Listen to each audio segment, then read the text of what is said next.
materials is thrifted besides the zipper and quilt batting, so it's a fairly inexpensive project. The design was very much inspired by Y2K barrel bags. I'm obsessed with fashion from the early 2000s, so of course I had to make something for myself to enjoy, and hopefully you too. Using this pattern on my Kofi page, the link is in my bio, but we're gonna go straight into the sewing tutorial. Bye! We're going to start this tutorial by printing and assembling the pattern. It's only 5 pages and I've created borders on the edges so that it makes assembling much easier. All you have to do is cut the border and tape the pattern together in place.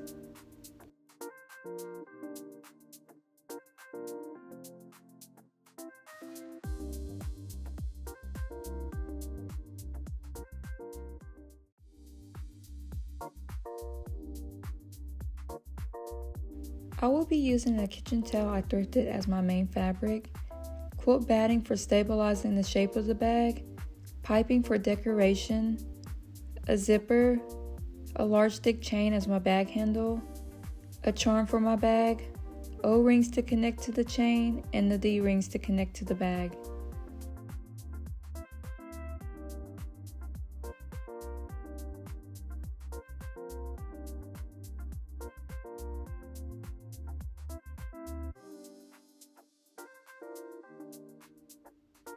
I'm going to start with lining up the pattern to the quilt batting and pinning it in place.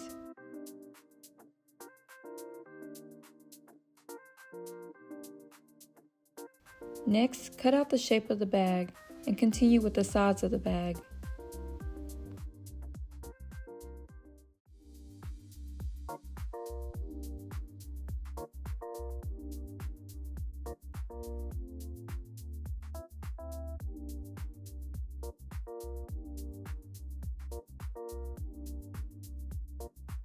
This step probably won't apply to you all, but if you are using thrifted materials, be sure to separate any excess fabric, or in my case, batting, so that you can use the material without any extra bulk.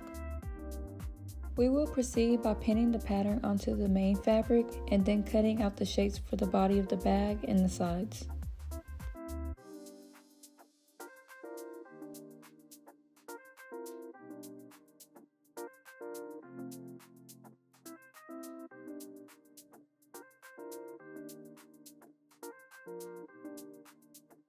Take a piece of your main fabric and fold it in half. Align the pattern piece for the bag loops to it and cut it out.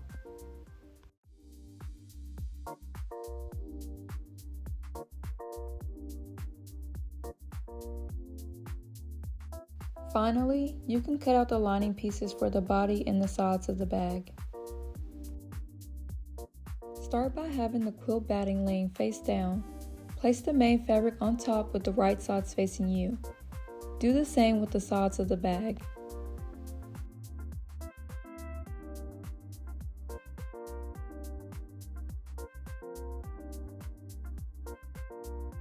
If you have a serger, serge the pieces so that the fabric doesn't fray, or overcast the edges on your regular sewing machine.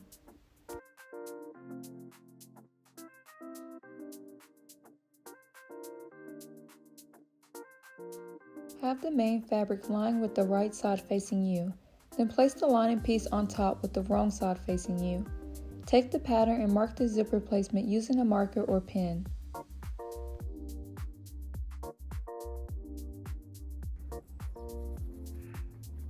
I recommend using pins to secure the lining on the main fabric while we sew the box.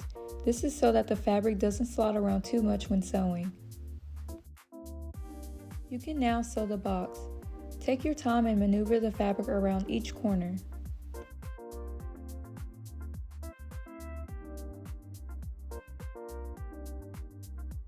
Now that the box is sewn, fold the bag in half and clip it in the center. Then, cut along the center of the box until you reach about 1/4 inch away from the end. Clip towards the corner in a V shape.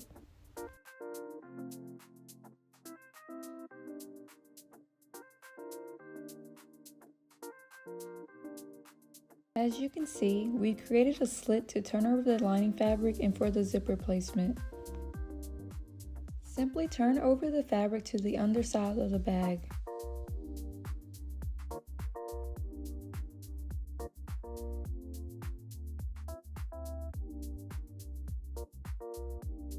Because of the seam allowance from the rectangular box, I recommend ironing the panels and pinning the lining fabric away from the slit so that everything lines up nicely. Take your zipper and line up the bottom stopper to the edge of the bag. The box is smaller than the zipper, so we will use the zipper stopper as a guidance while pinning it to the bag. Make sure that the zipper is centered well in between the slit, and that your zipper stopper is pulled down at the start of the rectangular box. It should look like this.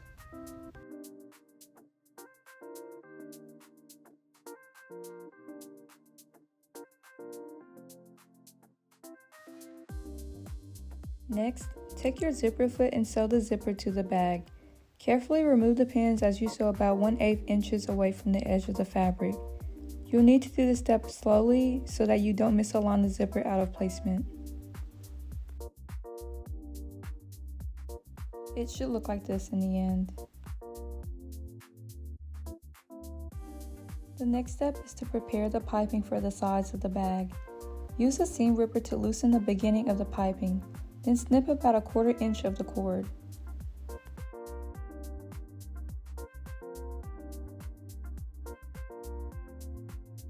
Pin the piping to the side piece of the bag.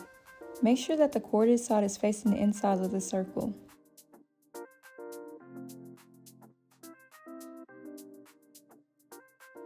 When you get towards the end, cut off the excess trim, but leave enough that can be inserted inside the open end of the piping we created at the beginning.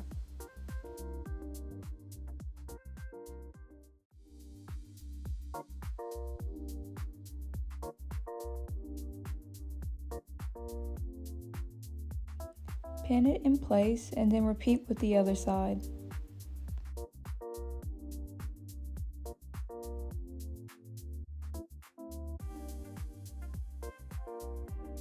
Use your zipper foot to sew closely to the piping.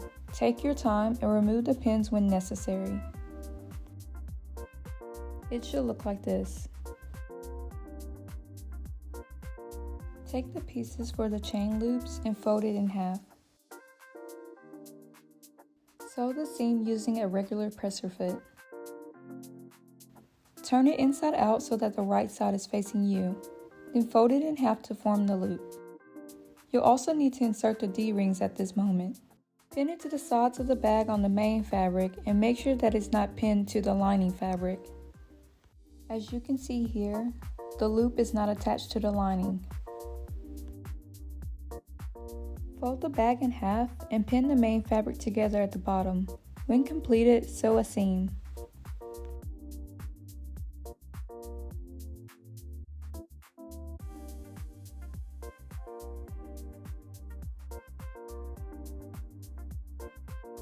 Press the seam flat like this and then pin the sides of the bag to it. Because of the thickness of the quilt batting, I recommend base stitching the sides of the bag in place. Take a sharp needle and insert thread until it's about 20 inches long. Tie a knot a couple of times until it creates a bigger one. Pick a starting point and insert your needle until it pierces through all the pieces on the side seam. Do this until you reach the starting point.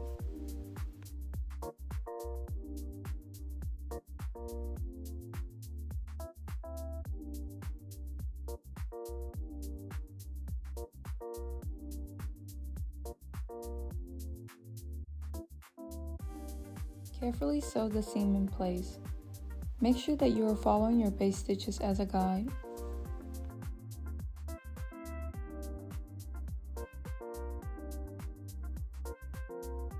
At this point, you can see that the bag now has its shape.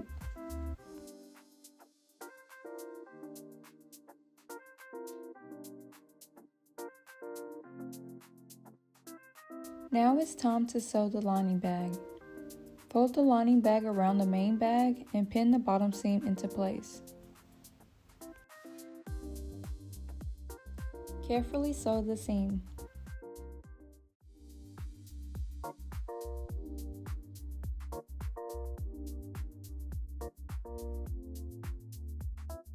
Pin the lining side pieces to the body piece. You don't have to base stitch this seam, but still be sure to sew carefully and slowly. When completed, turn everything inside out.